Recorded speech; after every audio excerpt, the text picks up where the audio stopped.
Okay, it says you're live at the bottom for me. All right, here we go.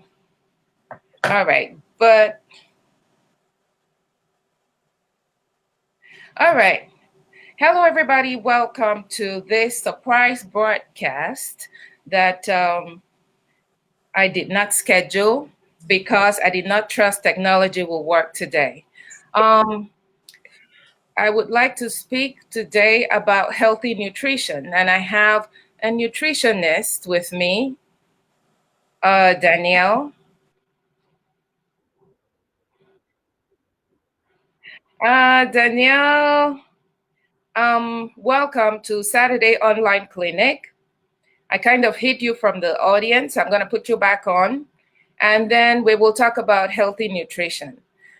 This is very important because we always preach on this program that we are what we eat.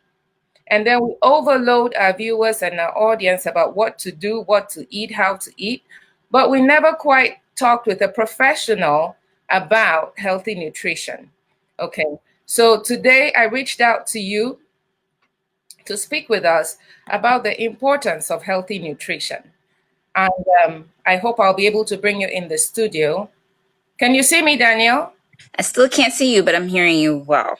Okay, and I'm hearing you, even though your picture is a little bit distorted.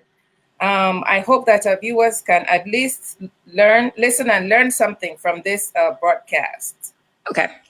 Okay, so let us talk a little bit about what you do as a nutritionist. What is the meaning of being a nutritionist? Before I tell the little story about how I have been observing you in practice every day.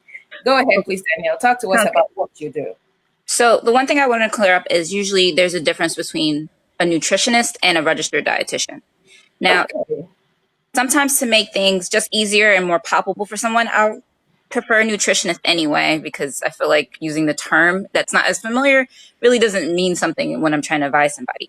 But usually a registered dietitian will go through a program as well as sort of an observed clinical type practice, in addition to taking an exam. So that way they can be credentialed. So that means that I can not necessarily just tell you how to lose weight and be healthy, but I can also sort of address nutrition from different chronic disease, different conditions, different disorders, depending on where I decide to specialize as well.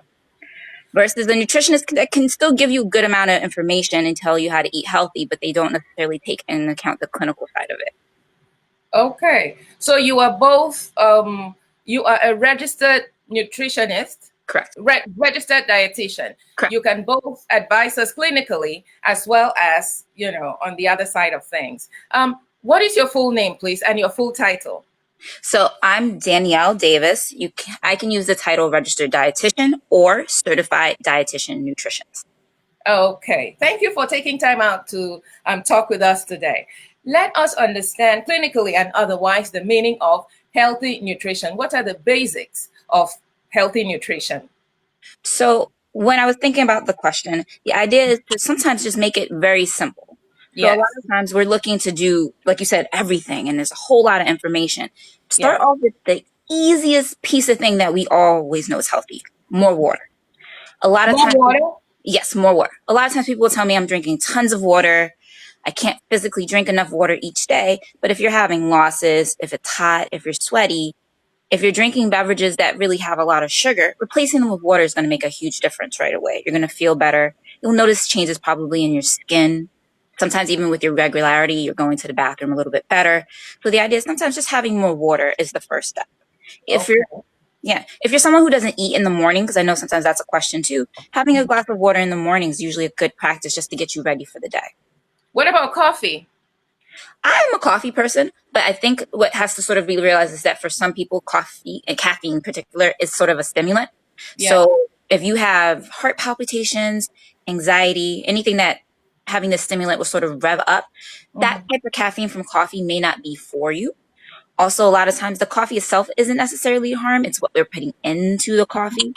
So if we're drinking more creamer than coffee, you may want to cut back on the creamer or the sugar. Okay. Now, some of us say we don't really like to drink water. What with juices or are there other alternatives to water? Does it have to be straight up water? No. And I'm glad you asked the question because basically you're going to get water in a really sort of fresh food, balanced diet. You're going to get water from things like soup. You're going to get it Yeah. from certain vegetables, certain fruits. So you can eat, in a sense, having other non-water things to kind of stay hydrated. And you can Yeah. even add a splash of juice into your water. And when I say splash, I mean splash, like enough to just a little bit to color it to make it Okay. more enjoyable. The idea is to drink more water than anything else. But even then, you can do hot tea as water. You can use some herbs to kind of lightly boil and make your own tea, and that can also be water as well. Okay. Okay. So the basic of a healthy nutrition, you say, is water. And after water, what? What Then, should we have as per nutrition every day to know that we're doing a good job in terms of staying healthy?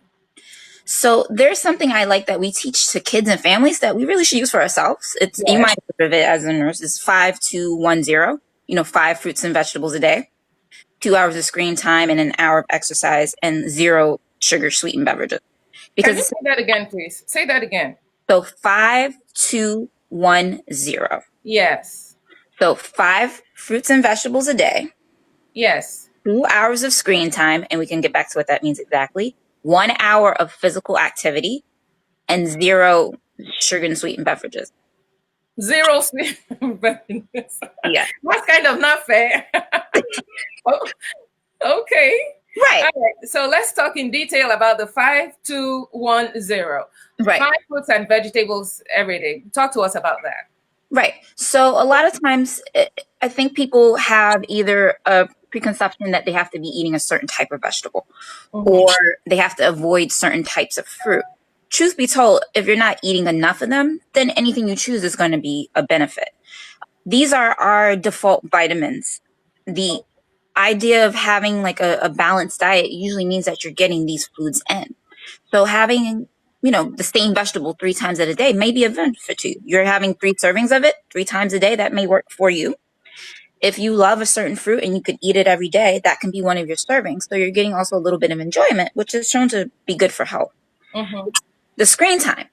The idea is that it's more, we're on screens now. It's all about technology nowadays. We're not as active as we may have once been.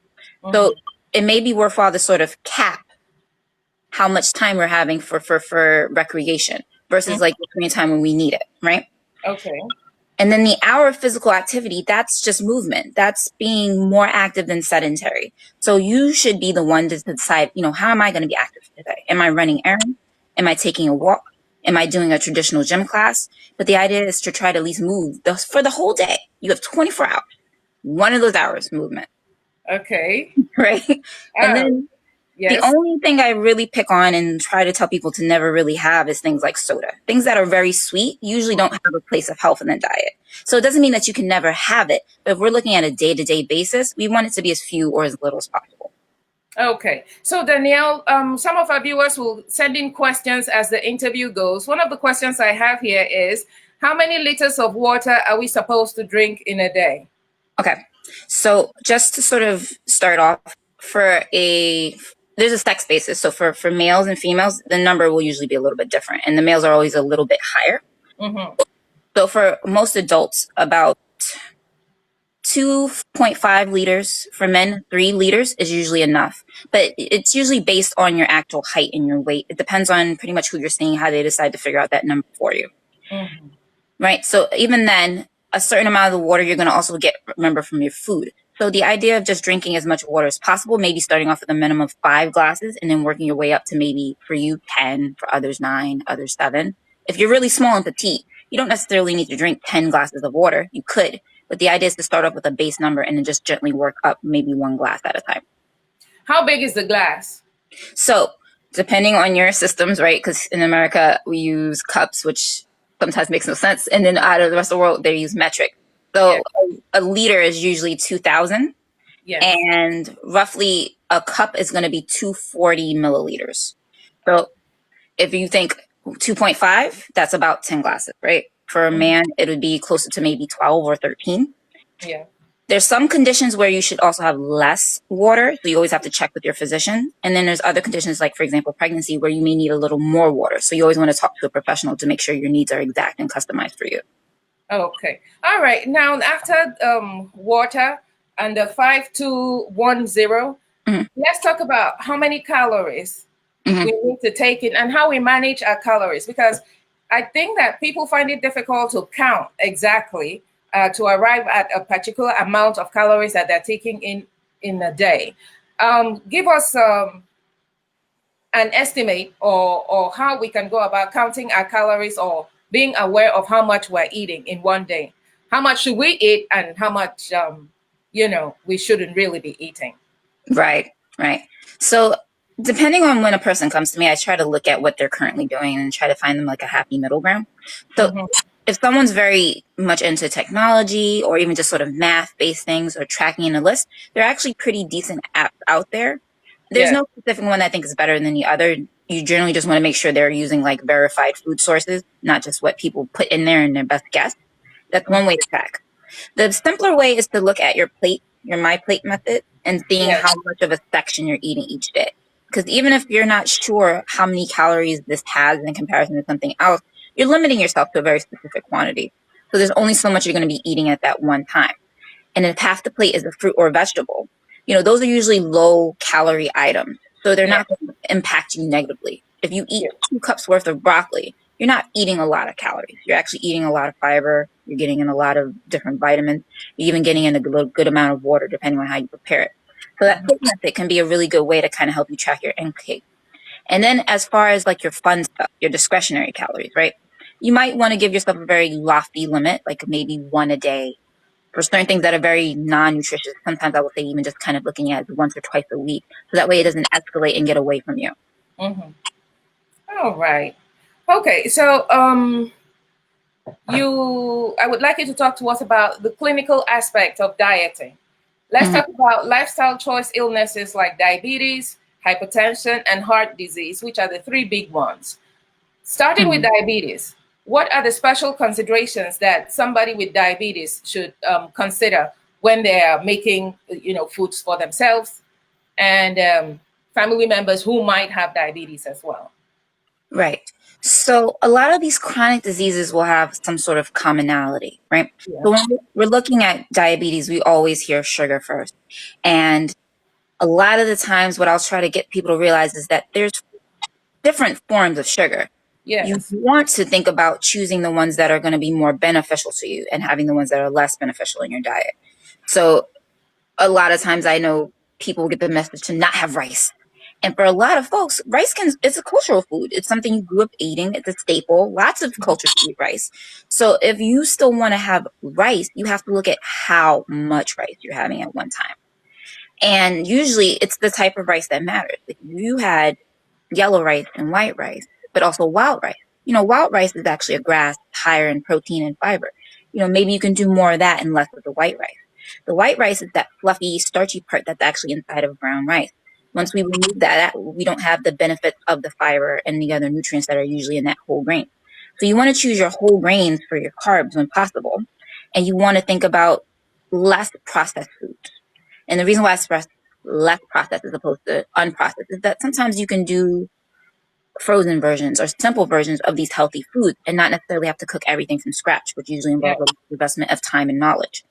So choose your carbs that are less refined. If you're doing pancakes for the family, go with a whole grain mix. If you want some bread in the morning, whole wheat toast.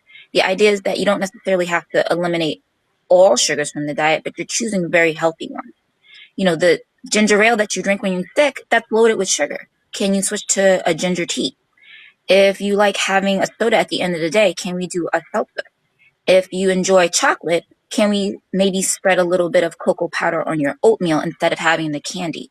The idea is to get rid of the refined, highly sugary foods and focus more on these whole grains, these complex carbs, these things that are really built for health anyway. And then, of course, we have to look at all the other bad agents like salt and certain types of fat.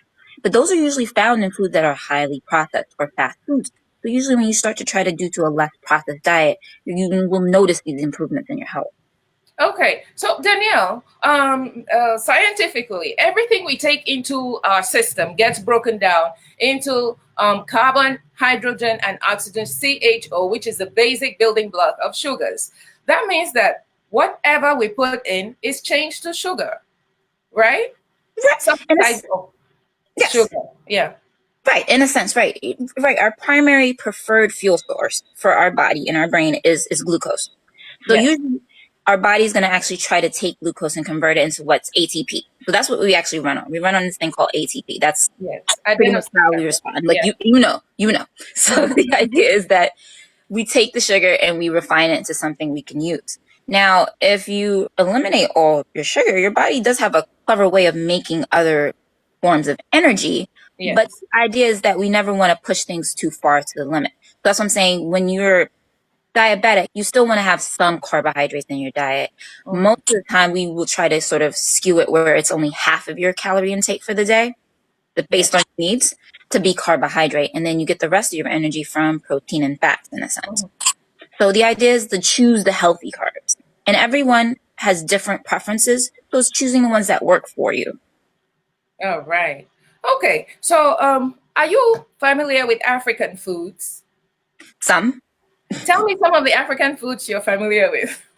So that's where, as being a person of color and African American, Yeah. we start to look for the lineages at some point. I think everyone goes through this. So you're Yeah. like, why is okra so important in the South? And then you find out, well, there's roots in Africa because they brought it over for farming practices. Beans, definitely an important food. So we may do black eyed peas here, and Yeah. then other continents, different types of legumes, beans, those are important. Yeah. And I know fonio, when I started looking for whole grains, that's a big one in Africa, as well as things like millet and porridges. Those are whole grains that are already present in the diet. So a lot of times when I'm trying to advise someone, if they're not eating pasta and bread, but they're overdoing it with cornmeal porridge, we're talking about porridge and having the portion that's right for them. Mm-hmm. But these are all healthy foods. Mm-hmm. And as far as protein goes, it depends on where you live. So if you're in a coastal region, you might do a lot of fish in your diet, which is usually beneficial. Mm-hmm. You're more inland, you might be sort of reverted to just doing like fresh shellfish on occasion or when it's seasonal. So the idea is to eat these foods. As far as other African foods, like generally a lot of the flavoring and the spices, the stuff that comes from herbs and roots, that's prevalent now in culture for wellness. So the idea of using those as the flavor food is great. Peanuts are huge. Peanuts, stews, soups. Peanuts are so versatile. Like we only know it here in America as peanut butter. But then there's a whole bunch of different things you could do with peanuts here and there that are Yeah. also beneficial to you. People get scared of fats, but when I tell them that peanut and peanut butter is good for them, it just opens up this whole new door.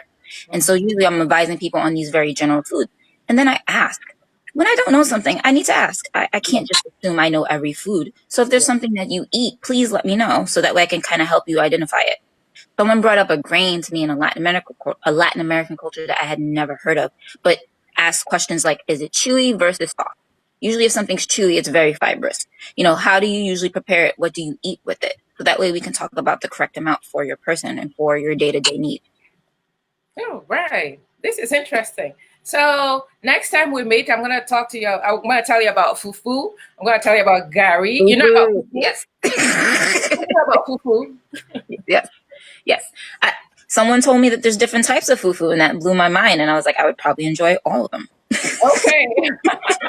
We have fufu, we have gari, we have pounded yam, a lot of root tubers that are boiled and made into some kind of thick paste. Not, I wouldn't say paste, like a thick preparation that you eat with vegetable soup. And Yes. we have a ton of soups, and we even have peanut soup in some parts of Africa. And it is interesting that you are able to teach your patients about how to eat the different types of food they suggest to you. Now, talk to me about keeping fit. How do we understand our BMI? How do we understand on what part of the health spectrum our BMI puts us as African people, as African Americans, and all that? Does the BMI really work for us? Does it apply to us? Talk to me about BMI and why it's so important to be in the right BMI bracket, whatever your culture is. Right. So BMI stands for body mass index, right? It looks at your height in comparison to your mass. So I stress the word mass because mass is essentially weight from different things. It can be from fat, it can be from muscle, and even fluid to a sense. So if you think about your mass, we generally should be leaner to be healthier, right? Most of us are not trying to have added weight in a very general sense anyway. Also, where your weight is does matter to an extent. Most of the time, you want to avoid having mass around your midsection because that's where most of your organs are, right? So interpreting someone's BMI really should be in the context of other things. So the ranges for BMI fall into 4 categories, which is underweight, normal weight, overweight, and then obese. And even with obese, there are new classes to obesity. There's something called morbid or severe obesity, which is usually a BMI over 40. Now, taking that into account, telling someone that they're obese is usually not a positive thing. But sometimes it's important for clinical data because it's like if we notice our certain population is becoming more obese, what can be done? We want to identify the problem, right? For a day-to-day person, I wouldn't necessarily tell them to focus on their BMI unless they're experiencing changes, whether they're positive or negative, right? Okay. Because essentially, if you're no longer in a period of growth, meaning that you're no longer a child, you're over the age of 25 or 21 rather, then you're looking to probably have a very set BMI. If you've had a change, as we all recently did, where all of a sudden your BMI increased, that's suggestive of rapid weight gain. Usually you want to remove that. If you are someone that's always a little on the leaner side and you were closer to a BMI of what we say is underweight, it may be not so much as that what you're eating is incorrect. It's maybe where you're burning off more than you actually spend. So it's sort of changing your diet to where you can sort of maintain this healthy weight. So healthy weight is what I usually will sometimes discuss with someone if their BMI is, for example, less than 30, which is obese in a sense. They may be able to reach a BMI where there will be normal weight, but it's not sustainable. And you don't want someone to engage in a bunch of health practices where they're trying to maintain a BMI, but not really being healthy. So you have to look at someone's usual weight patterns. Are they 5 feet, but they've always been 140 roughly? Can they get to a weight of 135 and stay there? That may be where, yes, their BMI may be a little high, but they're able to maintain this weight and still be fairly healthy. You have to take into account someone's blood pressure. Is their blood pressure normal? If their blood pressure is normal, then there may not be a reason for them to lose a great amount of weight, but maybe a small benefit of 5% of their current body weight. Is someone pre-diabetic? Prediabetes is interesting in that if you lose 5 to 7% of your current body weight, you can possibly resolve it. So you also have to take these other factors into account when you're just looking at someone's BMI. If you just look at their BMI alone, you're just looking at their mass compared to their height. If someone's an athlete, they usually have a very high BMI, but they're mostly muscle, and muscle weighs more than fat. So it would make sense to see an athlete with a high BMI. Okay. Now let me talk to you about something a little personal. Menopause belly. Okay. Is it, when you get to a certain age, when you get past your 40s into your 50s, and then you get into menopause, it's more difficult to shed the weight, right? What do we do? Because you find that hard as you try, you still have fat deposit in the midsection. There's a belly you cannot shake off. What do you advise as a dietitian? What do you advise women in menopause, to do to be able to get rid of the menopause belly or the heavy midsection? Right. So I will always tell someone off the top of my head, I have not figured that out yet. Like there's not a belly diet. I was like, if you know, tell me because I would like to know. Okay. So as with a woman in general, what I'll usually say is sometimes too is just dress with the body that you have. Like if this is an issue for you, don't focus on the area because you know how we are with ourselves. We pay attention to our problems more so than what other people perceive. So while that may not necessarily be clinical in a sense, it just makes sense in sort of feeling better. And then whatever physical movement you can do. So even if you really can't spot check certain fat. Like I can't flex off any of the underarm that I have, but whatever movement I add, I'm going to build muscle somewhere by doing it enough. So whatever movement you can do, it's encouraged. Staying away from things that usually will sort of cause fat to be deposited. So our simple starches are really, really carby things that are simple white flour or simple sugars. Avoiding those will also help.